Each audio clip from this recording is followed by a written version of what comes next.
Assalamualaikum warahmatullahi wabarakatuh.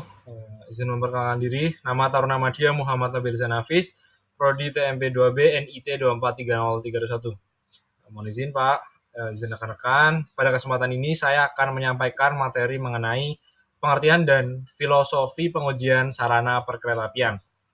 Sebelum masuk ke pembahasan yang lebih teknis, kita perlu memahami bahwa pengujian sarana perkeretaapian bukan hanya kegiatan memeriksa apakah sebuah kereta dapat bergerak atau tidak. Pengujian merupakan suatu proses pembuktian. Artinya, setiap klaim mengenai keamanan, kemampuan, kelayakan suatu sarana itu harus didukung oleh data teknis yang dapat dipertanggungjawabkan. Misalnya, sebuah kereta baru telah selesai diproduksi. Secara visual, bentuknya sudah sesuai.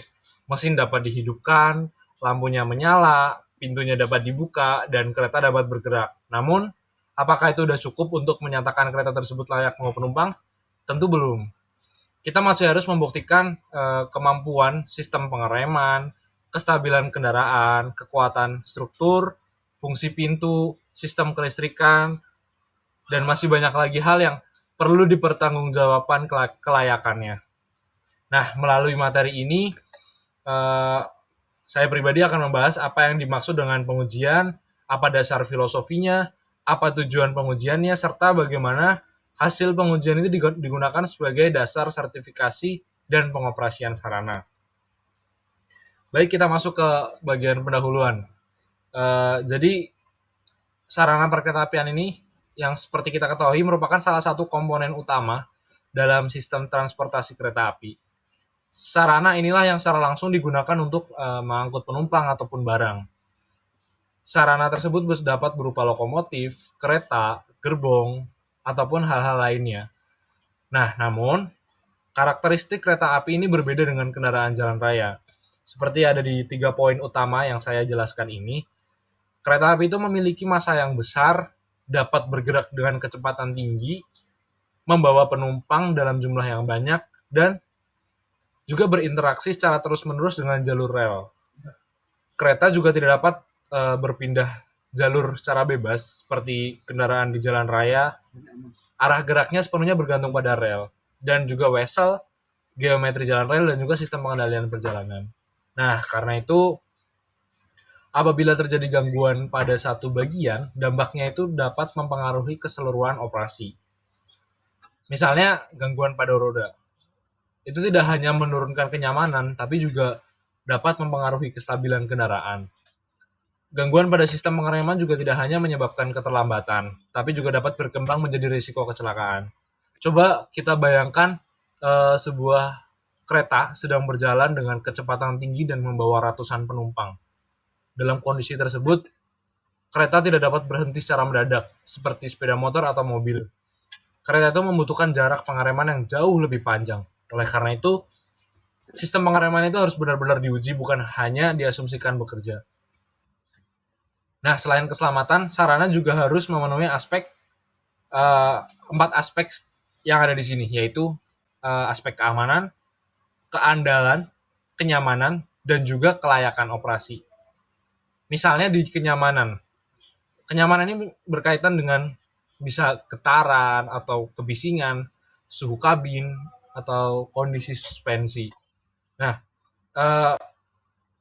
keandalan ini juga berkaitan dengan kemampuan sarana bekerja secara konsisten.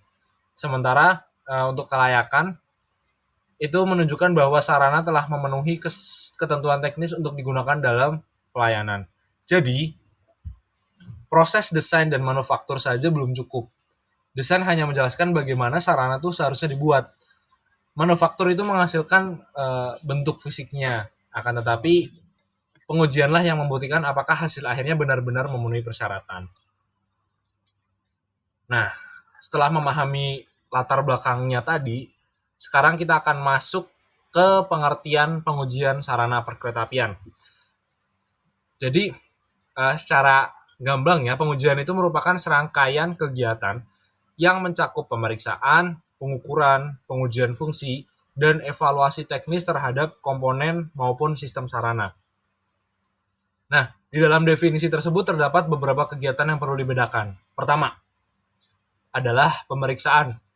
Pemeriksaan ini biasanya digunakan untuk melihat kondisi fisik. Misalnya, apakah terdapat keretakan pada struktur, kebocoran pada sistem udara tekan, kerusakan kabel, korosi, ataupun kausan roda. Jadi, secara rangkumannya itu hal-hal yang berkaitan kondisi fisik. Lalu yang kedua adalah pengukuran.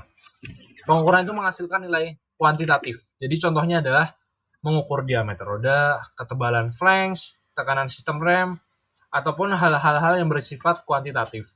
Lalu yang ketiga adalah pengujian fungsi. Nah, pada tahap ini kita melihat apakah sistem ini benar-benar bekerja sesuai fungsinya. Misalnya, apakah pintu dapat membuka dan menutup dengan benar, apakah rem daruratnya dapat aktif, atau apakah sistem komunikasi ini dapat digunakan. Dan yang keempat adalah evaluasi teknis. Evaluasi teknis ini adalah hasil pemeriksaan dan pengukuran yang tidak boleh berhenti sebagai angka. Angka tersebut itu harus dibandingkan dengan standar atau batas yang berlaku. Sebagai contoh nih, kita memperoleh hasil bahwa jarak pengereman kereta adalah 700 meter. Angka 700 meter itu tuh belum dapat dinilai baik atau buruk sebelum dibandingkan dengan kriteria penerimaan. Bisa jadi batas yang diizinkan itu adalah 750 meter misalnya. Sehingga hasilnya masih memenuhi. Namun apabila batasnya hanya 600 meter, maka hasil tersebut tidak memenuhi. Nah, di dalam slide ini juga terdapat istilah, yaitu yang pertama persyaratan teknis dan juga spesifikasi teknis. Kalau untuk persyaratan teknis ini adalah ketentuan yang harus dipenuhi oleh suatu sarana, sementara spesifikasi teknis itu menjelaskan karakteristik sarana secara lebih rinci, kayak ukurannya, material, kapasitas, batas kinerja, dan gambar teknik. Lanjut, dasar filosofi. Selanjutnya kita masuk ke dasar filosofi pengujian. Nah, filosofi utama pengujian itu adalah membuktikan bahwa sarana itu mampu menjalankan fungsi transportasi secara aman, andal, dan sesuai dengan batas desain yang telah ditentukan. Nah, kata yang perlu kita garis bawahi adalah membuktikan. Dalam bidang engineering ini, kita itu tidak dapat hanya bicara atau hanya omong aja. Karena desainnya itu karena desainnya terlihat baik atau karena dibuat oleh perusahaan yang berpengalaman, itu kita tidak bisa sebutkan bahwa tidak seperti itu. Setiap klaim itu harus membuktikan melalui data. Sebagai contoh, misalnya produsen menyatakan bahwa sebuah kereta mampu berjalan dengan kecepatan 120 km per jam. Pernyataan tersebut masih merupakan klaim desain. Jadi hanya dari desainnya saja bahwa ini bisa cepat 120. Nah, pernyataan tersebut itu masih merupakan belum fakta. Nah, untuk menjadikannya sebagai fakta teknis, itu harus dilakukan uji jalan, uji kestabilan, pengukuran getaran, pengujian rem, serta evaluasi kondisi kendaraan pada kecepatan tersebut. Nah, secara filosofis ini pengujian memiliki 3 prinsip utama. Jadi yang prinsip-prinsip ini itu sangat berkesinambungan. Seperti safety first, berarti itu keselamatan menjadi prioritas utama. Compliance, berarti sarana harus memenuhi regulasi dan standar teknis. Reliability and availability, berarti sarana itu harus dapat bekerja secara konsisten dan tersedia ketika dibutuhkan. Ketiganya ini tidak dapat dipisahkan. Sebuah kereta yang aman tetapi sering mengalami gangguan akan mengganggu pelayanan. Sebaliknya, sebuah kereta yang jarang rusak tetapi tidak memenuhi standar keselamatan juga tidak boleh dioperasikan. Karena itu, pengujian itu harus menilai sarana secara menyeluruhnya. Nah, lanjut untuk 3 poin ini akan saya jabarkan juga, yaitu untuk safety first atau keselamatan. Mengapa sih keselamatan ini menjadi perhatian yang sangat besar dalam perkeretaapian? Nah, hal ini disebabkan oleh beberapa karakteristik. Kereta kan memiliki massa yang besar, bergerak dengan kecepatan tinggi, membawa banyak penumpang, serta bergantung pada sistem yang terhubung. Semakin kompleks sebuah sistem, semakin besar pula kebutuhan untuk memastikan bahwa setiap bagiannya bekerja dengan benar. Misalnya pada sistem pengereman, kita tidak cukup hanya melihat apakah rem dapat digunakan.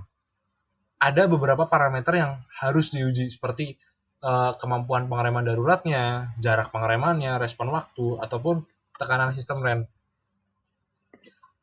Waktu dari respon itu sangat penting. Apabila masinis melakukan pengereman, tetapi sistem itu terlambat merespon beberapa detik aja, itu tambahan jarak yang ditempuh kereta dapat menjadi cukup besar, terutama pada kecepatan yang tinggi.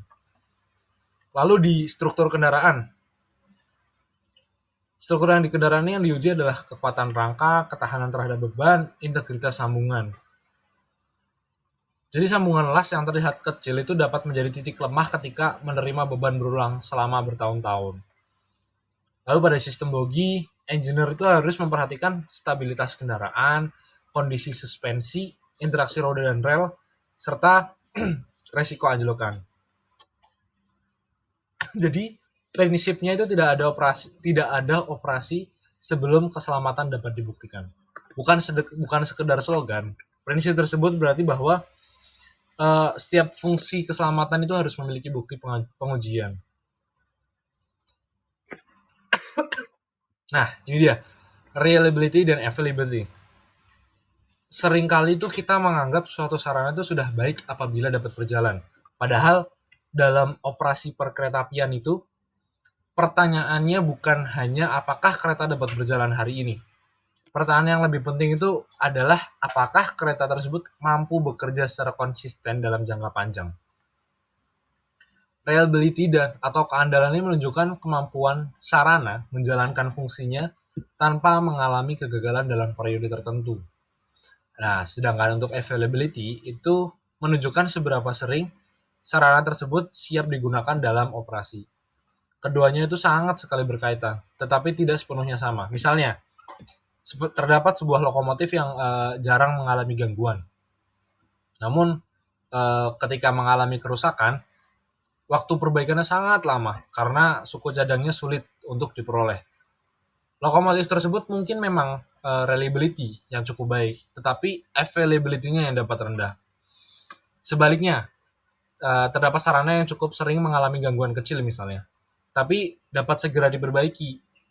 Availability-nya mungkin masih cukup tinggi, meskipun tingkat keandalannya perlu diperbaiki. Nah, karena itu, sarana itu harus mampu beroperasi dalam waktu yang lama, memiliki tingkat gangguan yang rendah, mudah dipelihara, dan memiliki umur pelayanan yang sesuai dengan desain.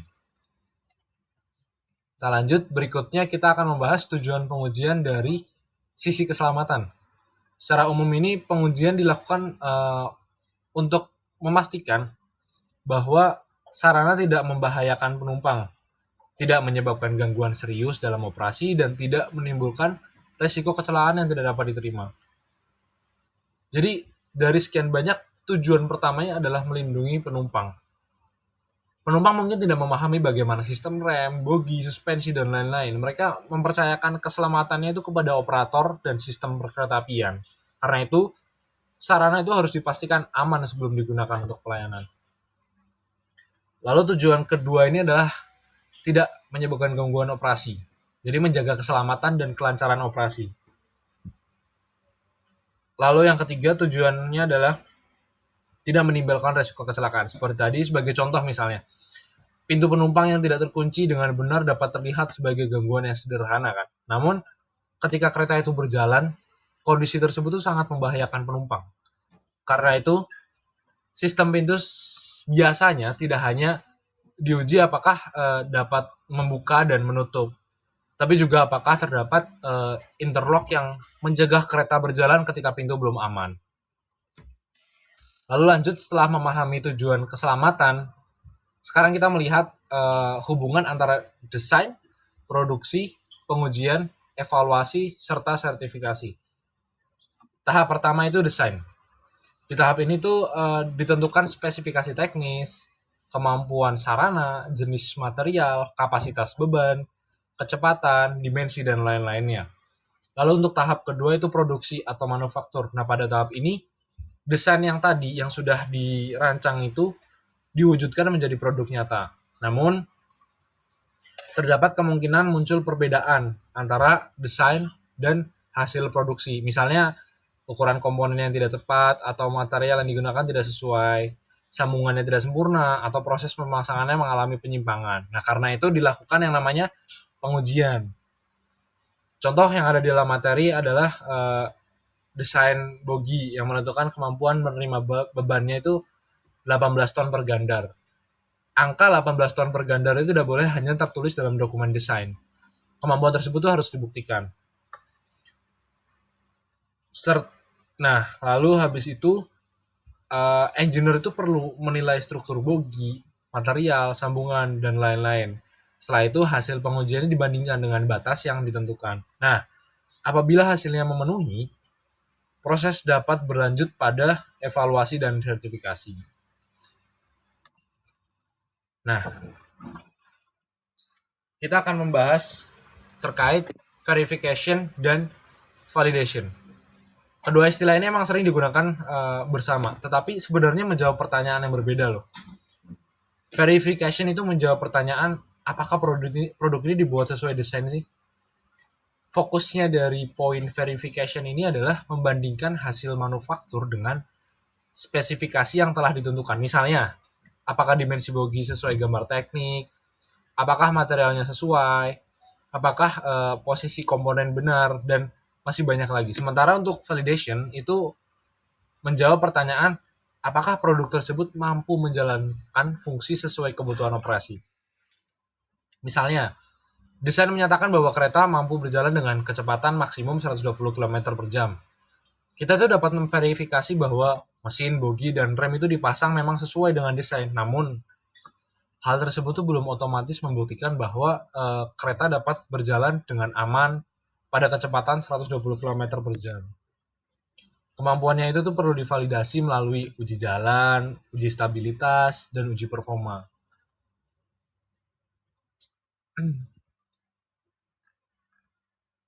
Nah, lalu pada slide ini terdapat diagram yang menggambarkan hubungan antara desain, manufaktur, pengujian, sertifikasi, dan operasi. Jadi ini prosesnya itu dimulai dari desain, kemudian ke manufaktur. Setelah produk selesai dibuat, dilakukan pengujian. Nah, dari hasil pengujian terdapat dua kemungkinan. Kemungkinan pertama adalah memenuhi persyaratan. Jika hasilnya memenuhi, prosesnya dapat dilanjutkan ke sertifikasi dan kemudian ke operasi. Nah, kemungkinan kedua adalah tidak memenuhi. Apabila hasilnya itu nggak memenuhi, sarana tidak boleh langsung digunakan. Harus dilakukan perbaikan atau modifikasi. Kemudian pengujiannya itu diulang. Perlu dipahami bahwa hasil pengujian yang tidak memenuhi bukan berarti kegiatan pengujiannya itu gagal. Justru, pengujian itu dapat dikatakan berhasil karena mampu menemukan ketidaksesuaian sebelum sarana digunakan untuk membawa penumpang. Nah, sekarang kita akan melihat lebih rinci fungsi di setiap tahapnya. Jadi tiap tahap alur ini, tahap desain itu seperti yang saya jelaskan tadi, menentukan seperti apa sih sarana itu harus dibuat. Misalnya nih, sarana yang akan digunakan di jalur pegunungan tentu memiliki kebutuhan berbeda dengan sarana yang digunakan di jalur datar. Jalur yang memiliki banyak lengkung juga menuntut karakteristik bogi dan sistem pengereman yang berbeda juga. Lalu tahap manufaktur. Jadi tahap ini tuh fabrikasi, pengelasan, pemasangan itu tuh harus dijaga. Meskipun desainnya benar, hasil akhirnya itu dapat tidak sesuai apabila proses manufakturnya ini tidak terkendali. Lalu tahap terakhir tahap pengujian.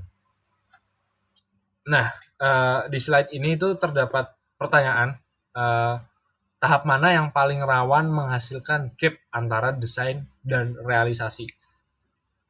Jawabannya itu tidak hanya manufaktur sih sebenarnya. Gap itu dapat muncul pada tahap desain apabila itu kebutuhan operasi tidak dianalisa dengan baik. Gap juga dapat muncul saat manufaktur. Gap juga dapat muncul ketika sarana dioperasikan. Nah, karena itu pengujian itu berfungsi sebagai penghubung antara desain, manufaktur, dan juga operasi.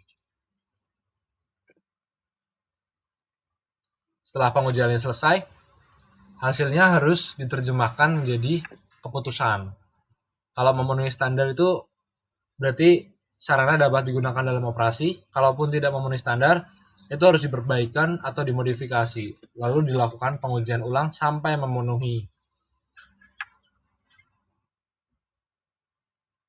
Nah, eh, pada tahap ini jenis pengujian itu dalam siklus hidup sarana itu pengujiannya itu dilakukan pada awal, selama operasi, dan setelah perubahan besar. Jadi tidak hanya di sarana baru saja, melainkan ketika operasi pun sarana juga perlu diuji ataupun ketika sedang dirombak besar. Jenis yang pertama itu adalah initial testing atau pengujian awal. Pengujian ini dilakukan pada sarana baru. Tujuannya apa? Tujuannya untuk membuktikan desain, memastikan keselamatan, dan memperoleh sertifikat. Jenis kedua adalah periodic testing. Itu pengujian berkala. Nah, mengapa sih sarana yang sudah pernah dinyatakan layak masih harus diuji kembali? Karena kondisi sarana akan berubah seiring waktu. Roda itu mengalami keausan, struktur pasti menerima beban berulang, kabelnya menua, dan lain-lain. Jadi, sarana yang layak 5 tahun yang lalu belum tentu memiliki kondisi yang sama pada saat ini. Lalu, untuk jenis yang ketiga adalah perbaikan besar atau overhaul atau penggantian komponen utama. Itu tuh misalnya sebuah kereta mengalami pergantian sistem rem misalnya. Meskipun komponennya itu baru dan dianggap lebih baik, perubahan tersebut tetap harus diuji. Kita harus memastikan bahwa komponen baru kompatibel dengan sistem lain dan tidak menimbulkan pengaruh yang tidak diinginkan. Nah, dalam melakukan pengujian, seorang engineer itu harus memegang 3 prinsip, yaitu objektif, terukur, dan traceability. Objektif itu adalah pengujian harus berbasis data, pengukuran aktual, standar baku, dan metode yang valid. Keputusan lulus atau gagal tidak boleh berdasar asumsi visual semata. Lalu yang kedua adalah terukur. Tidak cukup klaim kualitatif, rem itu bekerja baik. Itu tuh harus dibuktikan kuantitatifnya. Jadi harusnya itu malah jarak pengereman pada 80 km per jam adalah tepat 650 meter. Jadi itu harus ada hasil bukti yang nyata. Lalu kita juga harus traceability. Setiap hasil itu harus dapat ditelusuri riwayatnya. Siapa pengujinya, alat ukurnya apa, kapan diuji, metodenya apa, dan lain-lain. Nah, ini traceability. Berarti itu setiap hasil pengujian itu memiliki riwayat yang jelas dan dapat ditelusuri kembali. Kita dapat melihat satu contoh. Misalnya terdapat 2 laporan pengujian rem. Kedua laporan ini tuh menunjukkan hasil yang sama, yaitu jarak pengeremannya itu 650 meter misalnya. Laporan pertama itu hanya berisi angka 650 meter aja, dan pernyataan bahwa remnya memenuhi. Lalu laporan kedua mencantumkan nama penguji, tanggal pengujian, nomor seri alat, status kalibrasi alat, kecepatan awal, dan lain-lain. Walaupun akhirnya itu sama, tingkat kepercayaan terhadap kedua laporan tersebut pastinya berbeda. Jadi dokumentasi itu bukan hanya urusan administrasi aja. Dalam sistem keselamatan, dokumentasi itu merupakan bagian dari bukti teknis. Apabila data tidak dapat ditelusuri, maka keandalan keputusan yang dibuat berdasarkan data tersebut juga menjadi lemah. Nah, sebagai penutup, kita dapat menarik beberapa kesimpulan dari materi ini. Pertama itu, pengujian sarana perkereta itu merupakan mekanisme pembuktian teknis sebelum sarana itu dioperasikan. Pengujian ini juga bukan hanya kegiatan mencari kerusakan, tapi memastikan kesesuaian antara desain, hasil manufaktur, standar, dan juga kebutuhan operasi. Lalu yang kedua, terdapat 3 filosofi utama dalam pengujian, yaitu safety first, compliance, serta reliability and availability. Lalu yang ketiga, yaitu pengujian memiliki beberapa tujuan, yaitu memastikan keselamatan, melakukan verifikasi desain, melakukan validasi fungsi, serta memberikan dasar teknis bagi sertifikasi kelayakan. Keempat, pengujian ini dilakukan sepanjang siklus hidup sarana, dimulai dari pengujian awal, dilanjutkan pengujian berkala. dan dilakukan kembali setelah modifikasi besar atau overhaul tadi. Lalu yang kelima, seorang engineer ini harus bekerja secara objektif, terukur, dan menjaga traceability seluruh proses pengujian. Jadi alur keseluruhannya ini dapat kita pahami seperti ini. Desain menetapkan persyaratan, manufaktur menghasilkan produk, pengujian menghasilkan bukti, evaluasi menghasilkan keputusan, sertifikasi memberikan pengakuan kelayakan, dan operasi menjadi tahap penerapan sarana dalam pelayanan. Hal yang paling penting yang perlu kita ingat adalah bahwa dalam engineering, kita tidak menyatakan sebuah sarana aman hanya berdasarkan keyakinan atau asumsi. Kita itu menyatakan aman karena terdapat bukti teknis yang dapat diperiksa, diuji ulang, dan dipertanggungjawabkan. Demikian pemaparan materi mengenai pengertian dan filosofi pengujian sarana perkeretaapian. Terima kasih banyak dan mohon maaf apabila terdapat banyak sekali kekeliruan dalam berbicara ataupun membaca. Sekali lagi saya mohon maaf. Saya pamit undur diri. Wassalamualaikum warahmatullahi wabarakatuh.